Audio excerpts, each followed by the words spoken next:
Olha, além de ter a saúde em dia, é fundamental que a nossa aparência também esteja, né? A gente gosta de se olhar no espelho e se sentir bem. E geralmente a gente usa produto de beleza que aumenta a produção de colágeno, queratina, deixando a unha, o cabelo, tudo ainda mais bonito. Só que você sabe que além desses produtos que a gente compra, faz investimento, existem alimentos e que a gente tem no dia a dia que fazem o mesmo. E que vão deixar a nossa pele mais bonita, o cabelo mais brilhante, mais sedoso, a unha mais forte. E ainda por cima são deliciosos. Então a gente vai aprender quais são esses alimentos, porque comer é uma delícia. E se a gente puder colocar essas delícias do jeito certinho na alimentação, fica tudo perfeito, tudo em harmonia. A Karina Boniati, que é nutricionista, é pós-graduada em nutrição clínica funcional. Ela especializou-se em gastronomia na escola Le Cordon Bleu, em Paris.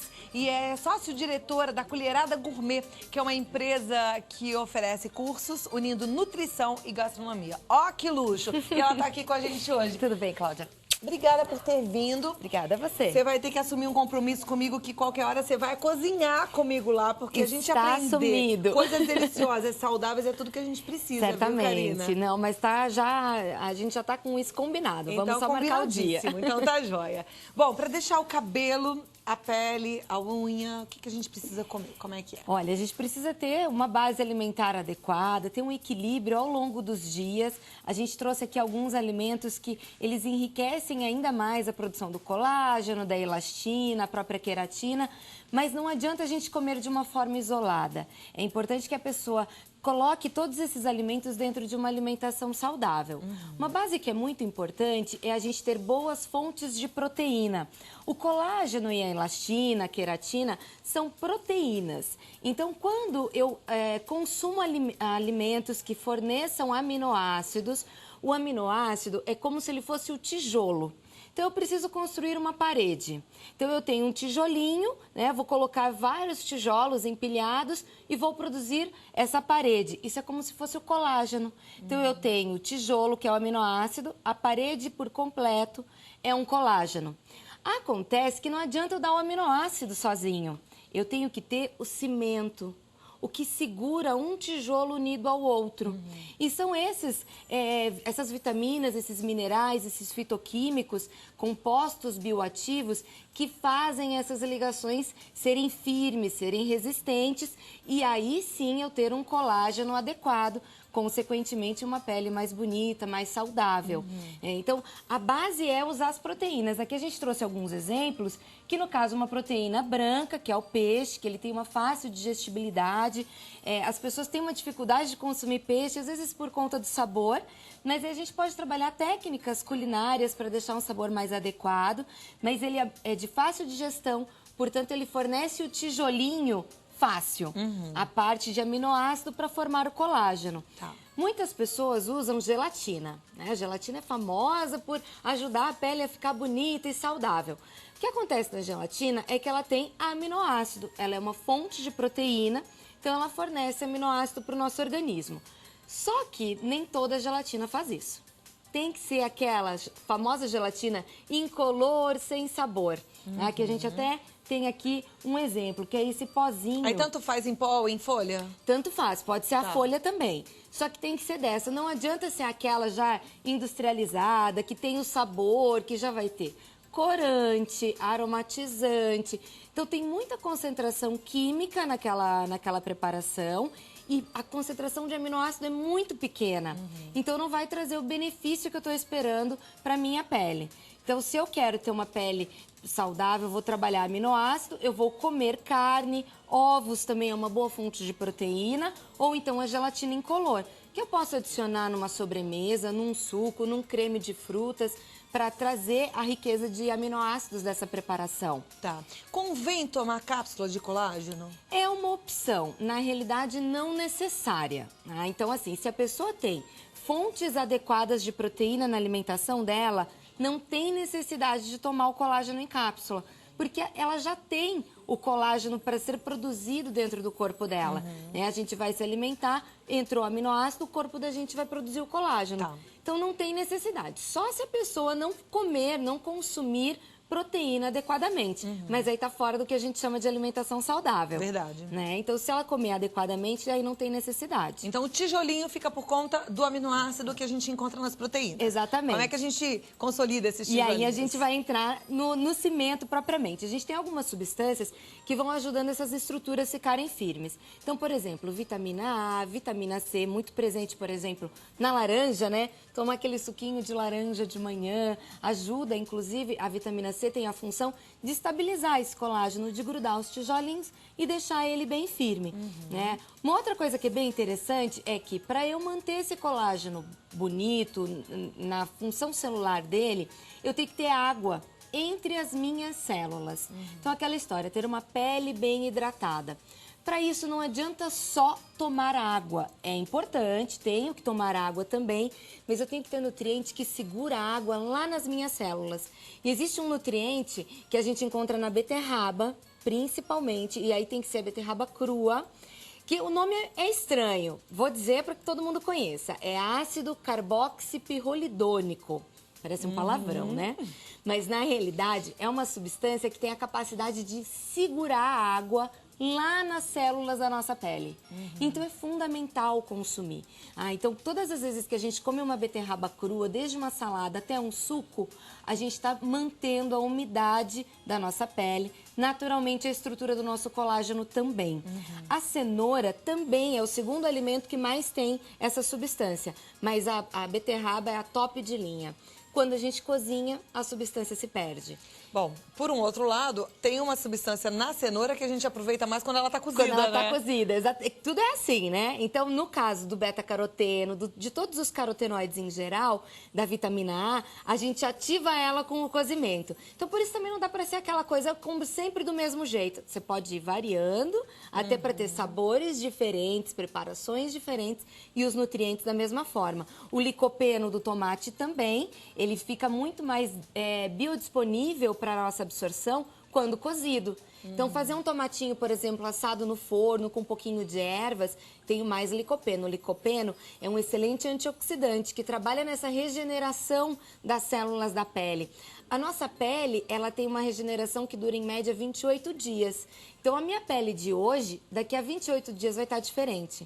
Então, para quem começar agora a colocar esses alimentos que vão incentivar a melhora da pele, não espere que vá mudar tudo daqui a uma semana. Você precisa dar esse período de, no mínimo, 28 dias para começar a mostrar os resultados na pele. Tá? Um outro nutriente que é muito interessante, a gente encontra no espinafre. Chama luteína. A luteína, ela é um fotoprotetor. Então, até para essa época agora de verão, a gente vai para a praia, vai se expor muitas vezes a uma piscina, vai ter uma exposição solar maior. Os raios solares, eles vão agredir menos a nossa pele, não só pela proteção que a gente faz por fora, passando o filtro solar adequadamente, mas por dentro também. E no caso da luteína, ela faz essa resistência interna. Então, é como se ela criasse um filme interno na nossa pele, evitando que a gente crie aqueles processos de vermelhidão muito intenso. E que esses raios produzam radical livre na nossa corrente sanguínea. E como é que a gente pode aproveitar ou extrair o máximo da luteína, por exemplo, do espinafre? Tanto consumido cru quanto cozido. O importante do cozido é não cozinhar demais. Ela é uma substância que ela não se perde com o calor, mas esse não se perde é não em excesso. Se eu cozinhar, por exemplo, ele refogadinho, rapidamente, questão de 1, 2 minutos, o espinafre ele já fica murchinho, isso é suficiente. Se eu ficar refogando lá 10, 15 minutos, a luteína vai se perder. E para consumir o espinafre cru, que tipo de preparo fica interessante até numa com salada. Aqui no Brasil a gente não tem muito o hábito. Né? A gente não tem o hábito de consumir o espinafre cru. Mas em outros países isso já é muito comum. E a principal forma de consumo é realmente em saladas. Ao invés de a gente ter alface, rúcula, poderia-se usar o espinafre. Pode colocar o espinafre, alface, rúcula, tomate, tudo junto, não tem problema. Perfeito. Aqui, a gente fez uma salada voltando a gente acabou né? falando de várias coisas. Quero falar um pouquinho sobre as fibras, que é um passo muito importante. Antigamente, as nossas mães, as avós diziam assim pra gente: se o seu intestino não está funcionando direitinho, sua pele também não fica boa, né? Começa a aparecer acne, a pele começa a ficar com uma oleosidade estranha. Isso realmente é verdade. Existem substâncias que são produzidas dentro do nosso intestino, que são carregadas para a pele e lá elas manifestam um desequilíbrio celular. Esse desequilíbrio muitas vezes vem em formato aí de produção de pus, então é uma acne ou uma oleosidade em excesso. Por isso o consumo das fibras é fundamental. Aí elas vão ajudar o nosso intestino a funcionar melhor e, como um brinde, digamos assim, trazem nutrientes para estabilizar colágeno. A aveia, por exemplo, é a nossa melhor fonte de nutriente chamado silício. O silício, ele trabalha na microcirculação, então ele faz com que os nutrientes que eu estou comendo cheguem com mais facilidade na minha pele, porque é um caminho longo até o nutriente ser levado para a superfície da pele. No caso do silício, ele ajuda os nutrientes a chegarem lá. E para celulite, apesar de não ser a nossa pauta mestre, mas a celulite ela é muito mais amenizada quando eu tenho silício. Então é fundamental usar. Para aquela pessoa que sente que está com esse desconforto, a celulite está incomodando, coloca a aveia todo dia no café da manhã. Então, e que quantidade de aveia no café da manhã? De 1 a 2 colheres de sopa por dia. Tá. Então, por exemplo, se eu vou usar 2 colheres de sopa, usa uma no café da manhã e uma no jantar. Isso pode fazer parte de uma salada, de uma sopinha, eu ando colocar comendo no os feijão. floquinhos da aveia, 2 colheres com aquele potinho de iogurte natural. Eu acho que fica também pode gostoso. ser, Às não vezes tem problema. Às vezes tem que pôr um pouquinho de mel, dependendo da vontade do doce, né? Mas aí que fase do mês que a gente tá. Essa fase do mês com doce é uma beleza. Um dia a gente vai fazer uma pauta, assim, para umas alternativas para essa fase. Porque, que dificuldade, que é uma fase que pega, né? A gente quer comer doce, né? É impressionante. Mas funciona super bem. E aí 2 colheres é o fundamental. É o fundamental. Aqui, a castanha do Pará. Castanha do Pará, ela é riquíssima em selênio. Selênio é um antioxidante poderosíssimo que trabalha no nosso corpo, fazendo realmente um grande combate contra os radicais livres. Então é muito importante utilizar. Isso vai fazer com que a minha pele seja preservada e naturalmente vai disponibilizar também, por exemplo, vitamina E, que contém na castanha, para fazer a regeneração dos meus tecidos, inclusive da pele, da unha, do cabelo. A quantidade que a gente usa é que tem que tomar cuidado.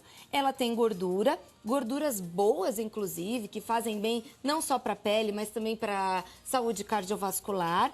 No caso da pele, aquelas pessoas que têm aquele aspecto de pele bem seca, bem craquelê, como a gente chama, o ideal é eu consumir gorduras boas. A castanha é uma opção, de 1 a 2 unidades por dia, no máximo 2, porque ela tem uma concentração de gordura alta, portanto também bastante caloria. Por isso que eu não posso exagerar na quantidade, tá?